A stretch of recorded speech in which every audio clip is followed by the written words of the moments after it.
Hello my beautiful family, ఇవాళ మనం blouse stitching ఎట్లా వేసుకోవాలో ఫాస్ట్గా చూపించేస్తాను, చూసేయండి. నిన్న మనం కటింగ్ నేర్చుకున్నాం కదా, సో ఇవాళ స్టిచ్చింగ్ అన్నమాట. ఇది నార్మల్ బ్లౌజ్ కాదు, పైపింగ్ వేస్తున్నాయి బ్లౌజ్కి. సో పైపింగ్ లేస్ అది మనకు రెడీమేడ్ దొరికింది. రెడీమేడ్ దొరికితే ఇట్లాంటి గోల్డ్ అండ్ సిల్వర్ కలర్లో, సో అది తీసుకున్నా నేను. దాన్ని ఎట్లా వేసి కుడుతున్నా ఒకసారి అబ్జర్వ్ చేయండి.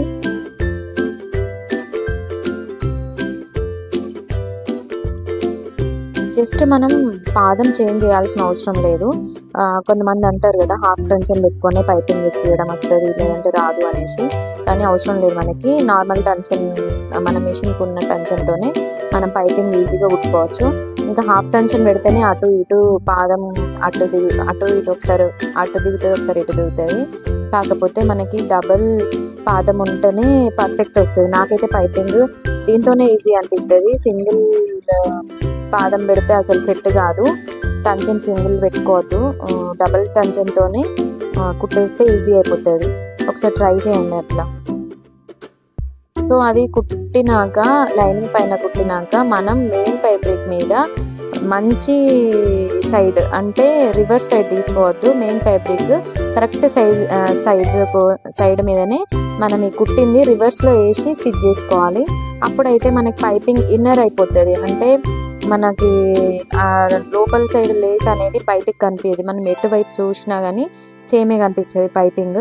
ఇటువైపు చూసినా అటువైపు చూసినా మనకి జస్ట్ పైపింగ్ మందమే కనబడుతుంది. చూడండి ఒకసారి ఇట్లా పెట్టినా.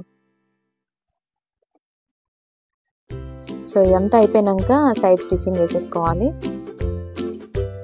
మెయిన్ ఫ్యాబ్రిక్ మనం లైనింగ్ కన్నా ఎందుకు ఎక్కువ కట్ చేసుకోవాలని అంటే, ఇప్పుడు మీకు చూస్తే అర్థమవుతుంది కదా, దానికోసమే మనం ఫాస్ట్గా స్టిచ్చింగ్ చేసేసుకోవచ్చు. ఎందుకంటే మనకి 4 వైపులా క్లాత్ ఎక్స్ట్రా ఉన్నదనుకోండి, ఈ ఎటన్నా మూలకి తక్కువ పడ్డా కానీ అది అడ్జస్ట్ అయిపోతుంది. లేకపోతే మనం కరెక్ట్గా ఎగ్జాక్ట్గా ఆడికాడికి కట్ చేసుకుంటే మాత్రం మస్తు ఇబ్బంది అవుతుంది. ఎందుకంటే ఈ మూల చూసుకోవాలి, ఇటు క్లాత్ సరిపోతుందా అటు క్లాత్ సరిపోతుందా అనేసి మనం అటు ఇటు లాగడమే అవుతుంది. సో అదంతా ప్రాబ్లం లేకుండా ఎక్స్ట్రా క్లాత్ ఉంచుకోవాలి అని చెప్పింది మాత్రం ఎందుకని. ఇది వీప్ పట్టి అంటారు కదా, హిప్కి వేసేది, నడుము దగ్గర మనం అటాచ్ చేసేది. పైపింగ్ వేసుకుంటే పైపింగ్ వేసేసుకోవచ్చు. లేదు కొంతమందికి నడుము దగ్గర పైపింగ్ ఇష్టం ఉండదు కదా, అలాంటప్పుడు ఇట్లా మనం క్లాత్ వేసుకొని దాన్ని హెమ్మింగ్ చేసుకోవాలి. ఇన్నర్ సైడ్ ఫోల్డ్ చేసి రఫ్గా ఈ స్టిచ్, ఇది హెమ్మింగ్ అయిపోయాక ఈ స్టిచ్ తీసేయడమే, అదేం ఉండదు.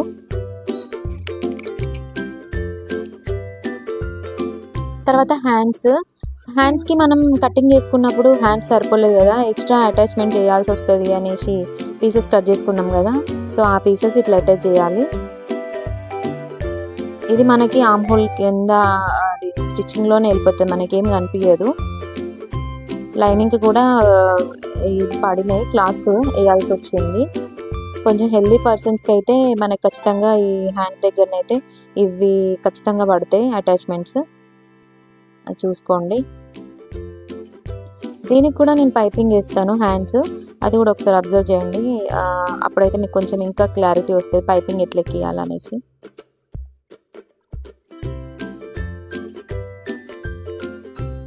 వన్ సైడ్ అటాచ్మెంట్ అయినాక దానిపై నుంచి మళ్ళీ అనగా కుట్టు అంటారు కదా, దాని మీద మళ్ళీ వేసుకోవాలి. అప్పుడైతే మనకి క్లాత్ ముడత అనేది ఉండదు. ఇంకొక దీనిపైన ఇప్పుడు నేను అటు అనేసి దానిపైన స్టిచ్ చేశాను కదా, సో అట్లా వేస్తే మనకి ఎట్లా వేసింది అట్లనే ఉంటుంది. పైపింగ్ లేసి ఇట్లా అటాచ్ చేసుకోవాలి. నార్మల్గా మనం రెడీమేడ్ కాకుంటే క్లాత్తో కుట్టుకుంది అయితే ఇంకా బాగుంటుంది. లోపల థ్రెడ్ పెట్టి ఎట్లా ఎక్కియాలి, ఒకవేళ మీకు అది వీడియో చేసి చూపించాలి పైపింగ్ లేస్ ఎట్లా తయారు చేసుకోవాలన్నది కూడా కమెంట్ చేయండి. ఎవరికన్నా చూడాలి అని అనుకుంటే అది కూడా చేసి చూపిస్తా. ఇది మాత్రం రెడీమేడ్ది. Gold and silver readymade bundles తెచ్చి పెట్టుకుంటా, ఇంకా మాటికి మనం కుట్టడం ఇబ్బంది అవుతుంది కదా, ఇట్లుంటే రెడీగా ఉంటే ఫాస్ట్గా అయిపోతుంది. చూడండి, మెయిన్ ఫ్యాబ్రిక్ సైడ్ మనం పైపింగ్ అటాచ్ చేసిన క్లాత్ వేసి స్టిచ్ చేసినాక దాన్ని రివర్స్ చేయాలి. దీని మీద అబ్జర్వ్ చేయండి ఒకసారి నేను ఎట్లా వేస్తున్నా అనేసి. ఇది రాంగ్ సైడ్, సో దాన్ని అట్టనే వేసుకోవాలి. స్టిచ్ చేసేసుకోవడమే, వేసేసుకొని రివర్స్ తీయడమే. ఇట్లయితే సింపుల్ ఈజీగా మనకి రఫ్ సైడ్ అనేది రఫ్ ఉంటుంది కదా, అది మనకి బ్లౌజ్ రివర్స్ తీసి చూసినప్పుడు అసలు ఏం కనిపించదు, ఇన్నర్ అయిపోతుంది. ఇట్ సైడ్ చూసినా పైపింగ్, లోపల వైపు నుంచి చూసినా సేమ్ యాజ్ ఇట్, జస్ట్ మనకి ఎంత అవసరమో అంతే కనిపిస్తుంది. ఇది పర్ఫెక్ట్ మెథడ్ మనం పైపింగ్ స్టిచ్ చేసుకోవడానికి. కొంతమంది జస్ట్ మీద అంతా కుట్టడం అయిపోయినాక అటాచ్ చేసేస్తారు. అప్పుడు ఏమవుతుందంటే మన రివర్స్ సైడ్ మనకు ఆ లేస్ అనేది ఎక్స్ట్రా ఉంటుంది కదా, అది కనిపిస్తుంది. ఇట్లా వేసుకుంటే మాత్రం అసలు లోపల వైపు నుంచి కూడా మనకి లేస్ కనిపించదు. జస్ట్ మనకి ఎంతవరకు అవసరమో పైపింగ్ అంతే కనిపిస్తుంది.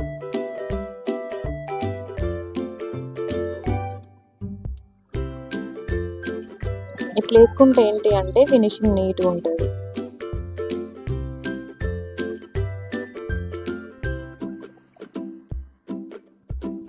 తర్వాత లైనింగ్ పైనుంచి మళ్ళీ మనం ఒక స్టిచ్ చేసేసుకొని ఆ ఎక్స్ట్రా క్లాత్ అనేది కట్ చేసుకోవాలి.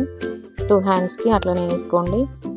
అయిపోయినాక మనం ఆంపోల్ ఫ్రంట్ సైడ్ లోతులు తీసుకోవాలి కదా, చంక రౌండ్ దగ్గర ఫ్రంట్ సైడ్ లోతులు రావాలి.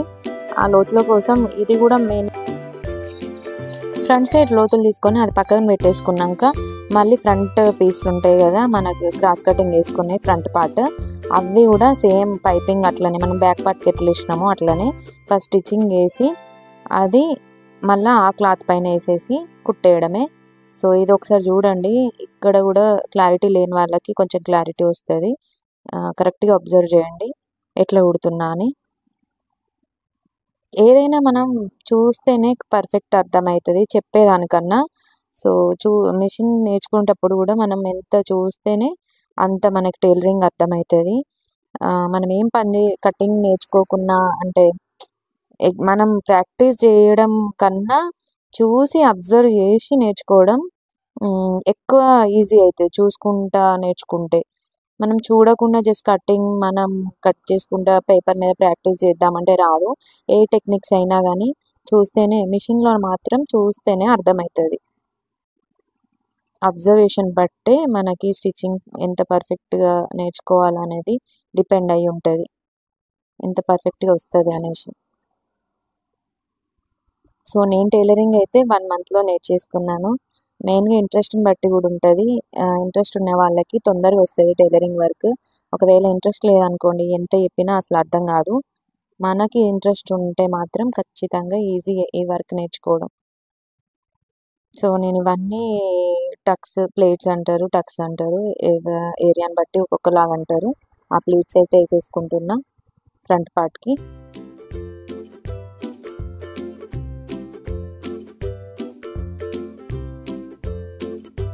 ఇవి మాత్రం కరెక్ట్గా రావాలి, ఎంత డిస్టెన్స్లో రావాలి అనేది అది కొలతల ప్రకారమే ఉంటుంది. నార్మల్గా నాకైతే ఫుల్ ప్రాక్టీస్ అయిపోయింది కాబట్టి నేనేం మెజర్మెంట్స్ అట్లా ఎగ్జాక్ట్ టేప్తో కొలతలు ఏం పెట్టుకోను. నాకు చూస్తేనే అర్థమవుతుంది కరెక్ట్ ప్లేస్లో వచ్చినాయా లేదా అనేసి. ప్రాక్టీస్ మేక్ మ్యాన్ పర్ఫెక్ట్ అని అంటారు కదా సామెత, అట్లనే ఎంత పర్ఫెక్షన్ అనేది అది టైంని బట్టి మన డెడికేషన్ బట్టి వస్తుంది, మన ప్రాక్టీస్ని బట్టి కూడా. ఆల్మోస్ట్ నేనైతే టైలరింగ్ ఫీల్డ్లో ఉండి 12 ఇయర్స్. సో నాకు అలవాటు అయిపోయింది ఏది ఎంత తీసుకోవాలి అందాజకే చెప్పేయచ్చు. ఇది 2 ఇంచెస్ ఉంటుందా 3 ఇంచెస్ ఉంటుందా అనేసి. సో ఈ షేప్ పట్టీలు ఇవన్నీ కూడా నేను ఏం టేప్తో కొలవను, అందాజకి కట్ చేసేసుకుంటాను. కొత్తగా నేర్చుకునే వాళ్ళకైతే ఖచ్చితంగా కావాల్సిందే ఇన్ని ఇంచులు అన్ని ఇంచులు అని. సో అట్లా కూడా మీకు చెప్పడానికి ట్రై చేస్తా. ఇదంతా అయిపోయినాక షేప్ పట్టీలు ఎక్కియడం చూసిండ్రు కదా, అది అయిపోయినాక మనం ఉక్స్ పట్టి కాజపట్టి వేసుకోవడం. రైట్ సైడ్ ఏమో ఉక్స్ పట్టి, కొన్ని ఏరియాలో లెఫ్ట్ సైడ్ పెట్టుకుంటారు, మా ఏరియాలో మాత్రం రైట్ సైడే ఉంటుంది దాదాపు.